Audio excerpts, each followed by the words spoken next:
Breuddwydiais, credais dy fod di fel carreg yr athronydd, yn meddir hynod rin I droi yn cwbl yn air o ddefnydd na ddeiau mwy a chi ffyran, ond oedd yn fwyniant hollol ac yn felister tra dan nawdd fy modrwy briodasol.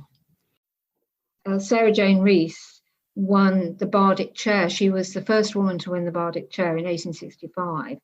So she created quite a controversy. So the poem is called The Wedding Ring, and it's written from the perspective of 4 different women who were disappointed with their marriages. So her poetry sort of gave her a way out, I think, of her local life in Llangrannog, where she was born. And after she won, I think she got the confidence to go and talk and lecture. I was told she never preached, but she did actually go from chapel to chapel and was invited as a speaker, and that's how she made her living.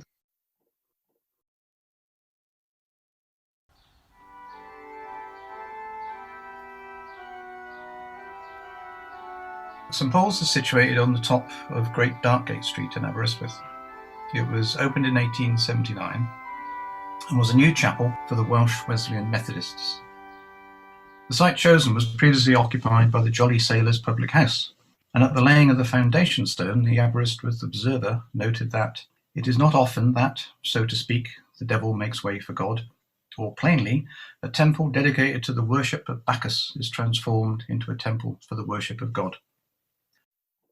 Mrs Doughton oedd yr organydd teulu ac hanesyddol yn y dre yma ar y pryd ac o'n nhw'n morwyr y teulu ar y cyfan ac oedd hi'n chwarae'r organ a wedyn bydde Mrs Doughton wedyn os o'na bregeth ac yn gwybod bod y pregeth yn mynd mlaen a beth amser bydde Mrs Doughton yn mynd ato yn Modryb mwyn cael paned o de a wedyn oedd Modryb yn bryderus iawn oherwydd oedd na ddim carpet na'n byd ar y grisiau pren yn dod lawr o'r organ, so felly oedd y gynulleidfa yn clywed Mrs Doughton yn lawr a gwybod bod hi wedi mynd, a wedyn oedd y Modryb wedyn yn poeni wel os oedd y paned yn mynd arno hi fydd Mrs Doughton ddim nôl mewn amser mwyn chwarae'r emyn nesaf, ond dyna beth oedd Aber digwydd sy'n ni.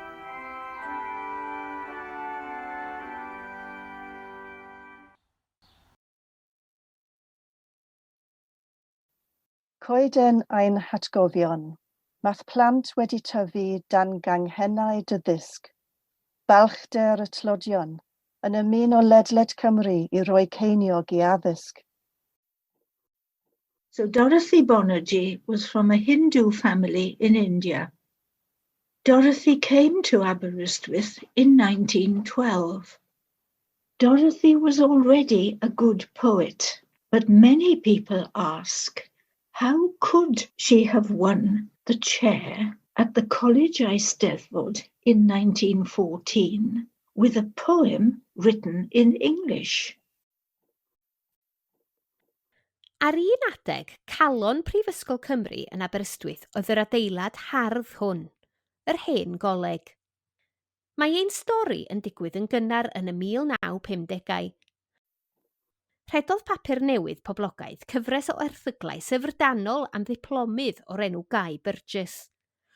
Roedd yr erthyglau yn honni bod Burgess yn gaeth I ddiod cyffuriau ar hyn a alwer papur yn arfer gwrw droedig o wrwgyddiaeth. Roedd ef a dynion eraill tebyg iddo wedi cael eu penodi I swyddi cyfrinachol yn MI5 ac MI6. Pwy oedd ffynhonnell y stori ysgytwol hon? Dyn anhysbys mewn swydd academaidd uchel. Dyn a oedd wedi bod yn ffrind agos I Burgess ers 20 mlynedd. Pwy oedd y dyn hwn? Ie, y prifathro goronwy Rees.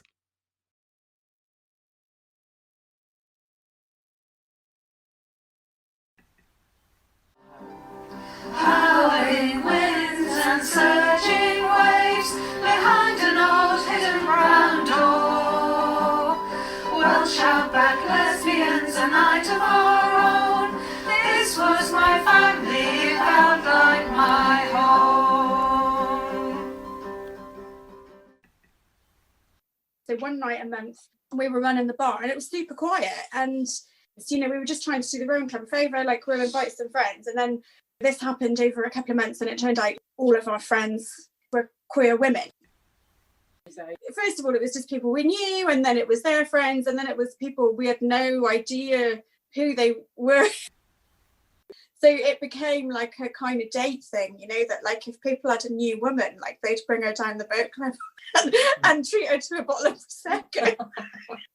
It was good for us because we met lots of lovely people that we wouldn't otherwise have known. You know, a lot of people came, like people would come up from like Lampeter. Yeah, places like Newcastle Emlyn, and you know, like women that we would have never ever met if it hadn't been for this thing. But it just, yeah, really brought people out, and it was groovy, and I really miss it.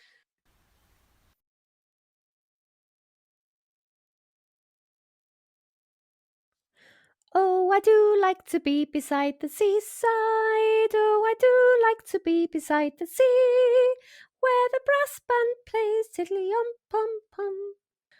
Ar y 6 ar 20 o Orffennaf, 1896, roedd Aberystwyth yn llawn o ymwelwyr.